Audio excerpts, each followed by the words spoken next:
am writing this under an appreciable mental strain, since by tonight I shall be no more.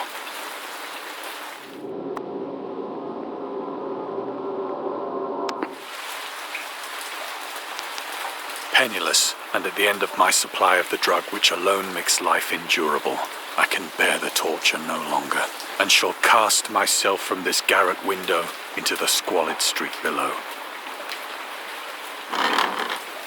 Do not think from my slavery to morphine that I am a weakling or a degenerate.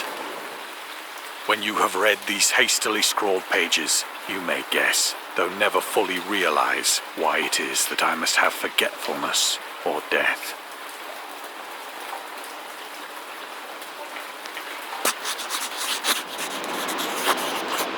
It was in one of the most open and least frequented parts of the broad Pacific that the packet of which I was supercargo fell a victim to the German sea raider.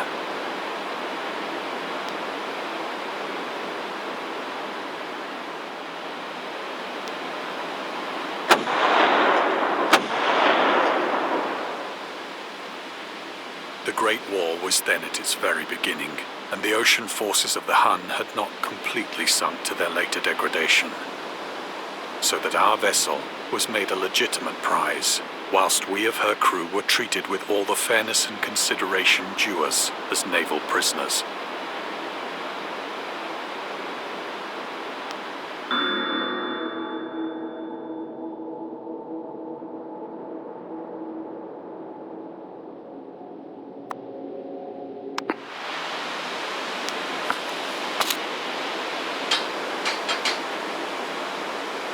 So liberal, indeed, was the discipline of our captors, that 5 days after we were taken, I managed to escape alone, in a small boat, with water and provisions for a good length of time.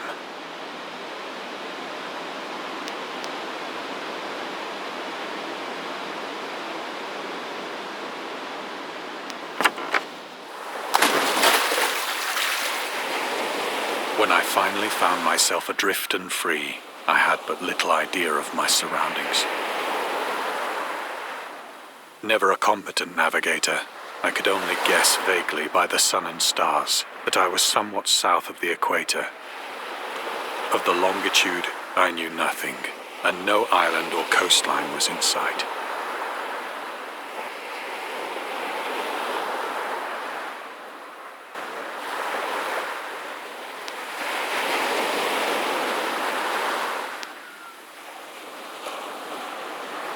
The weather kept fair, and for uncounted days I drifted aimlessly beneath the scorching sun, waiting either for some passing ship or to be cast on the shores of some habitable land.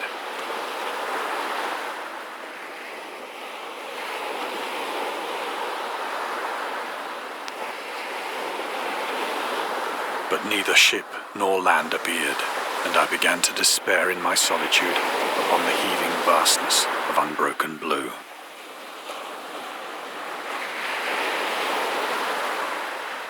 The change happened whilst I slept. Its details I shall never know, for my slumber, though troubled and dream-infested, was continuous.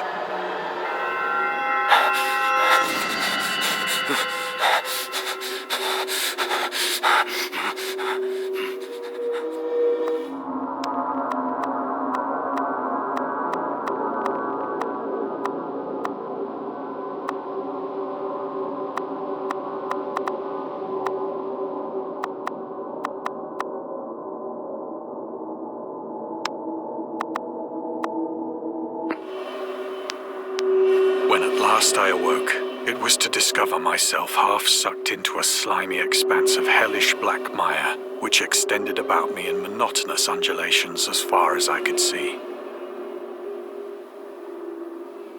and in which my boat lay grounded some distance away.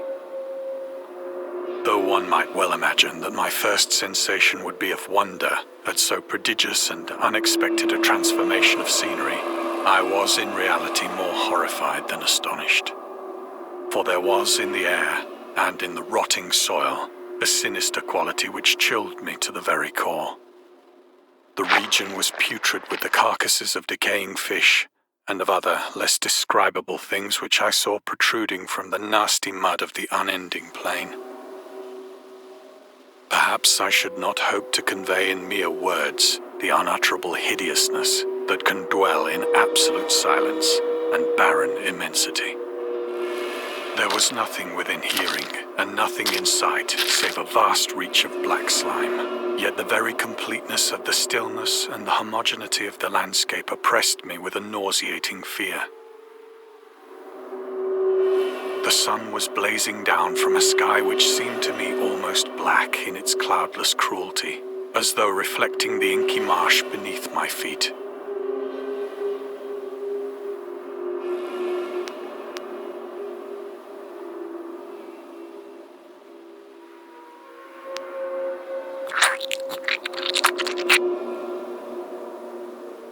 As I crawled into the stranded boat, I realized that only one theory could explain my position. Through some unprecedented volcanic upheaval, a portion of the ocean floor must have been thrown to the surface, exposing regions for which innumerable millions of years had lain hidden under unfathomable watery depths. So great was the extent of the new land which had risen beneath me that I could not detect the faintest noise of the surging ocean, straining my ears as I might. Nor were there any seafowl to prey upon the dead things.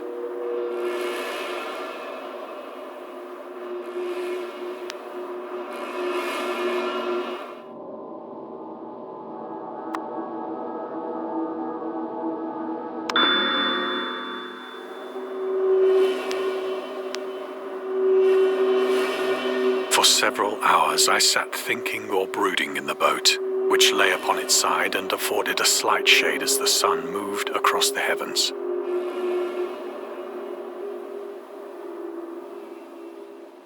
As the day progressed, the ground lost some of its stickiness and seemed likely to dry sufficiently for traveling purposes in a short time. That night I slept but little, and the next day I made for myself a pack containing food and water, preparatory to an overland journey in search of the vanished sea and possible rescue.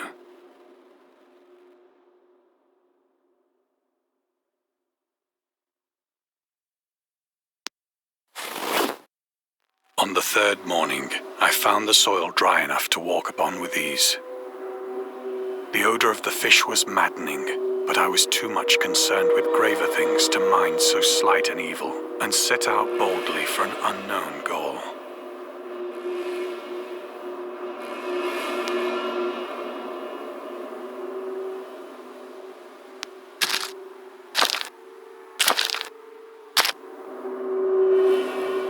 All day I forged steadily westward, guided by a faraway hummock which rose higher than any other elevation on the rolling desert.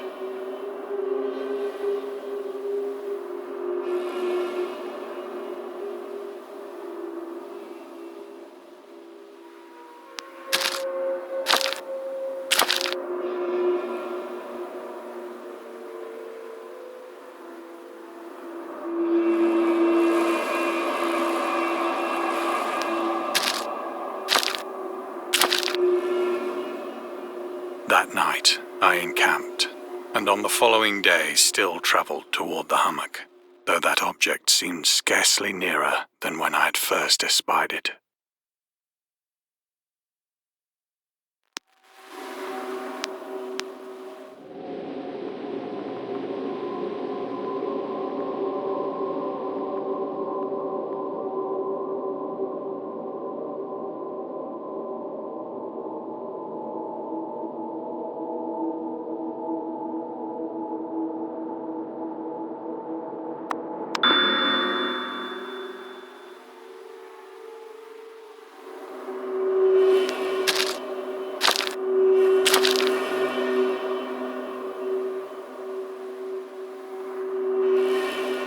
By the fourth evening, I attained the base of the mound, which turned out to be much higher than it had appeared from a distance. An intervening valley setting it out in sharper relief from the general surface. Too weary to ascend, I slept in the shadow of the hill. know not why my dreams were so wild that night, but ere the waning and fantastically gibbous moon had risen far above the eastern plain, I was awake in a cold perspiration, determined to sleep no more. Such visions as I had experienced were too much for me to endure again, and in the glow of the moon I saw how unwise I had been to travel by day. Without the glare of the parching sun, my journey would have cost me less energy. Indeed, I now felt quite able to perform the ascent which had deterred me at sunset. Picking up my pack, I started for the crest of the eminence.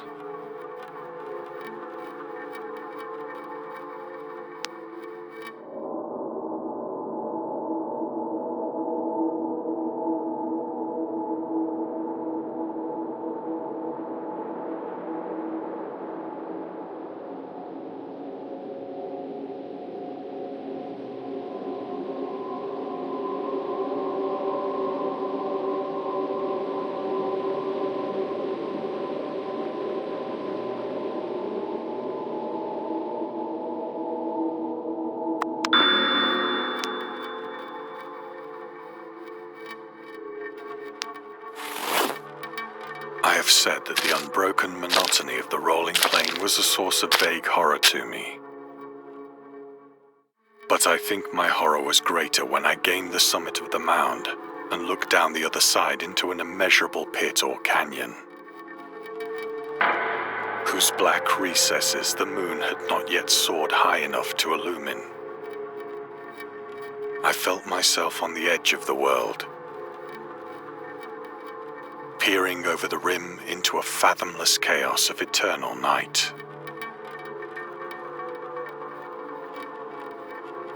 Through my terror ran curious reminiscences of Paradise Lost, and of Satan's hideous climb through the unfashioned realms of darkness.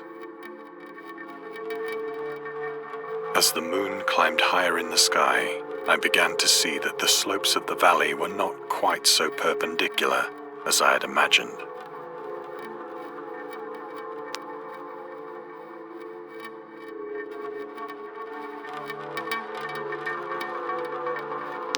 Ledges and outcroppings of rock afforded fairly easy footholds for a descent, whilst after a drop of only a few hundred feet, the declivity became very gradual.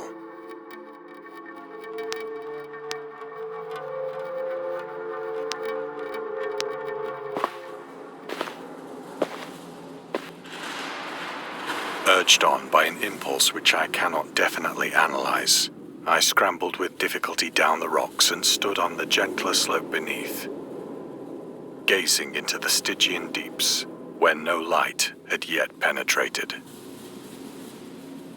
All at once, my attention was captured by a vast and singular object on the opposite slope, which rose steeply about 100 yards ahead of me.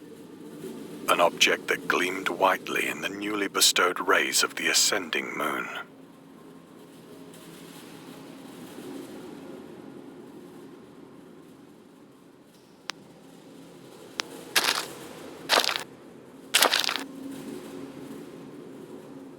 That it was merely a gigantic piece of stone, I soon assured myself.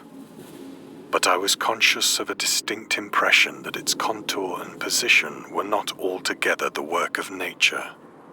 A closer scrutiny filled me with sensations I cannot express.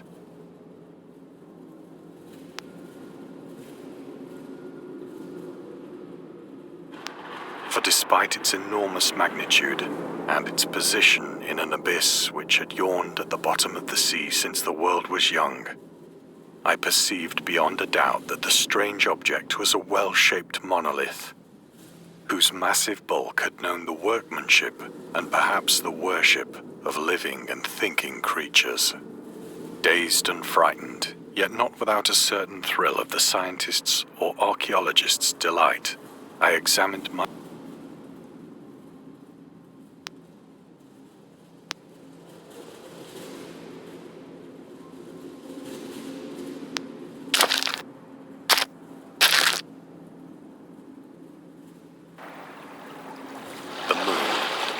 the zenith shone weirdly and vividly above the towering steeps that hemmed in the chasm, and revealed the fact that a far-flung body of water flowed at the bottom, winding out of sight. Across the chasm, the wavelets washed the base of the Cyclopean monolith, on whose surface I could now trace both inscriptions and crude sculptures.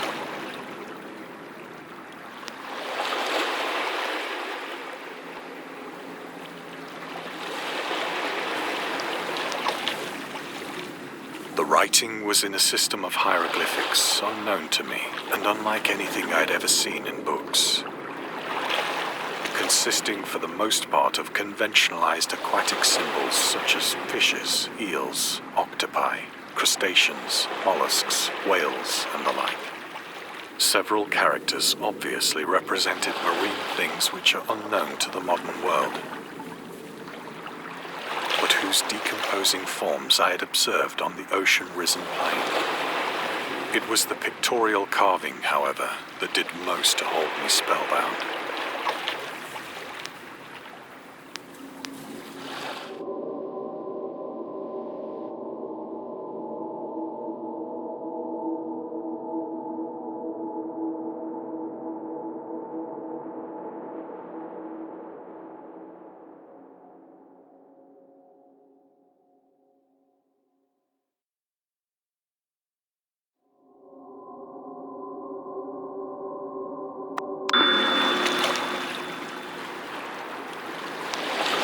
Visible across the intervening water on account of their enormous size were an array of bas-reliefs whose subjects would have excited the envy of a doré.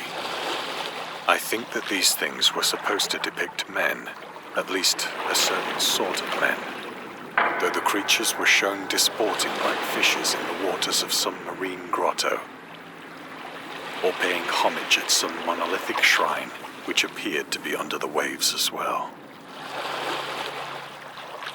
Of their faces and forms I dare not speak in detail, for the mere remembrance makes me grow faint. Grotesque beyond the imagination of a Poe or a Bulwer. They were damnably human in general outline, despite webbed hands and feet, shockingly wide and flabby lips, glassy, bulging eyes, and other features less pleasant to recall. Curiously enough, they seemed to have been chiseled badly out of proportion with their scenic background. For one of the creatures was shown in the act of killing a whale, represented as but little larger than himself. I remarked, as I say, their grotesqueness and strange size, but in a moment decided that they were merely the imaginary gods of some primitive fishing or seafaring tribe. Some tribe whose last descendant had perished eras before the first ancestor of the Piltdown or Neanderthal man was born.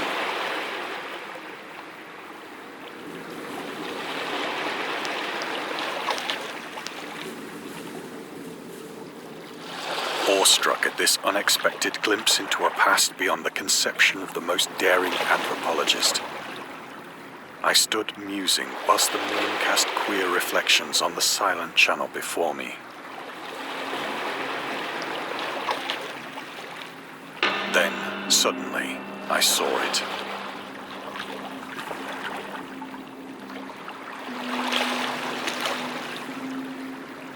With only a slight churning to mark its rise to the surface, the thing slid into view above the dark waters.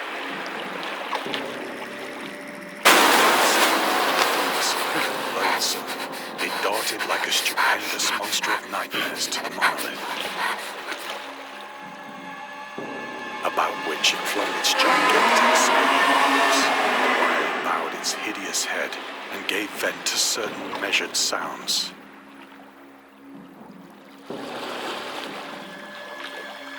I think I went mad then. Of my frantic ascent of the sloping cliff, and of my delirious journey back to the stranded boat, I remember little.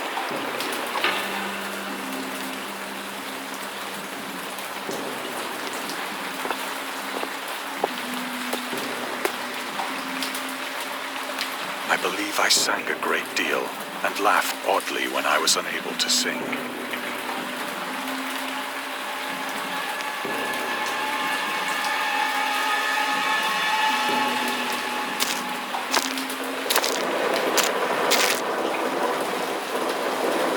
I have indistinct recollections of a great storm sometime after I reached the boat. At any rate, I know that I heard pearls of thunder and other tones which nature utters only in her wildest moods.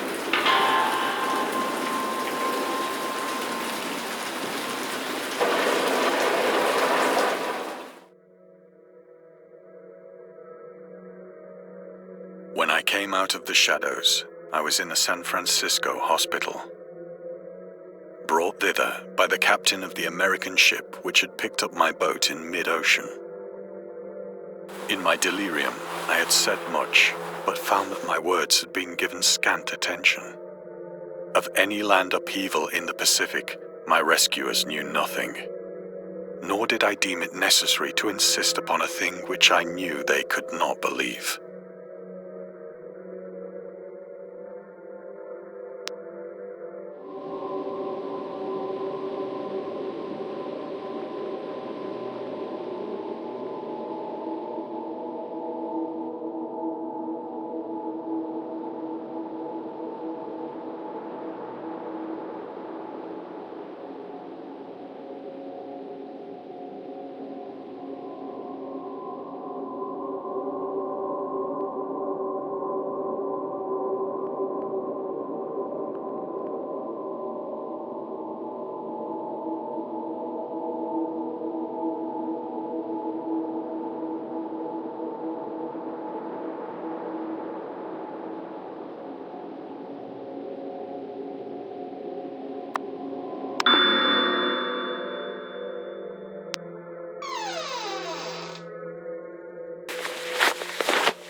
Once I sought out a celebrated ethnologist and amused him with peculiar questions regarding the ancient Philistine legend of Dagon, the fish.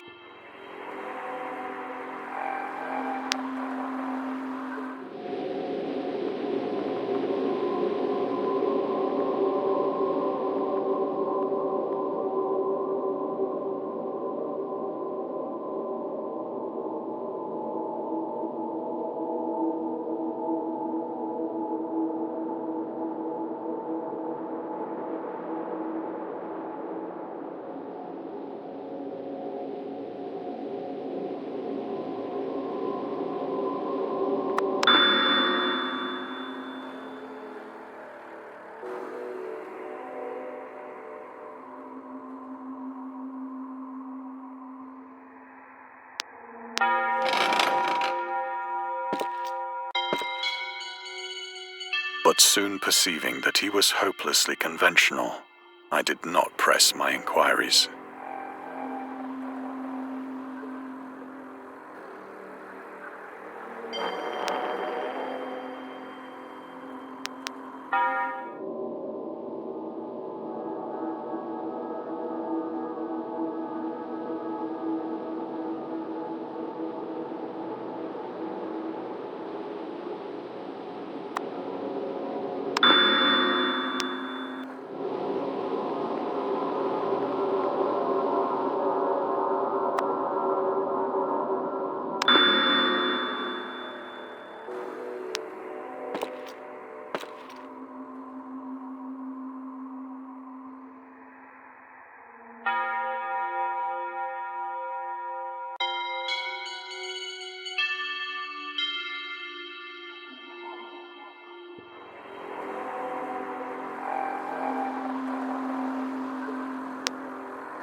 It is at night, especially when the moon is gibbous and waning, that I see the thing.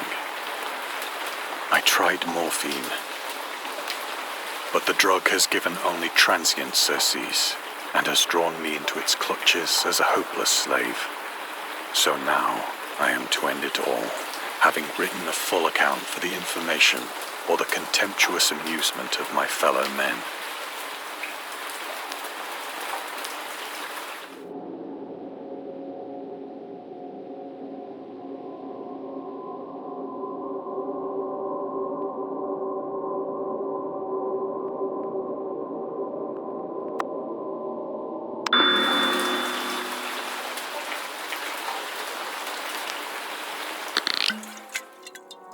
Often, I ask myself if it could not all have been a pure phantasm, a mere freak of fever as I lay sun-stricken and raving in the open boat after my escape from the German man-of-war. This I ask myself, but ever does there come before me a hideously vivid vision in reply. I cannot think of the deep sea without shuddering at the nameless things that may at this very moment be crawling and floundering on its slimy bed, worshipping their ancient stone idols and carving their own detestable likenesses on submarine obelisks of water-soaked granite. I dream of a day when they may rise above the billows to drag down into their reeking talons the remnants of puny, war-exhausted mankind. Of a day when the land shall sink and the dark ocean shall ascend amidst universal pandemonium.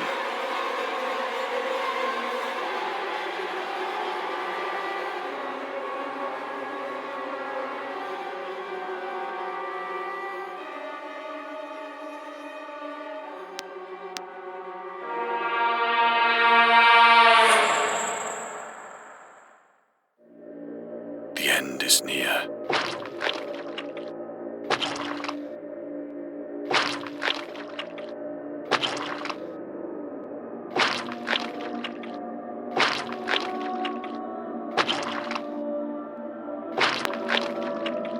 I hear a noise at the door, as of some immense slippery body lumbering against it.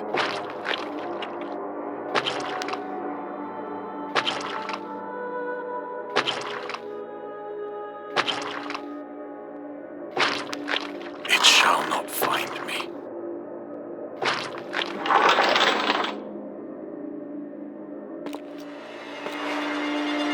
God, that hand!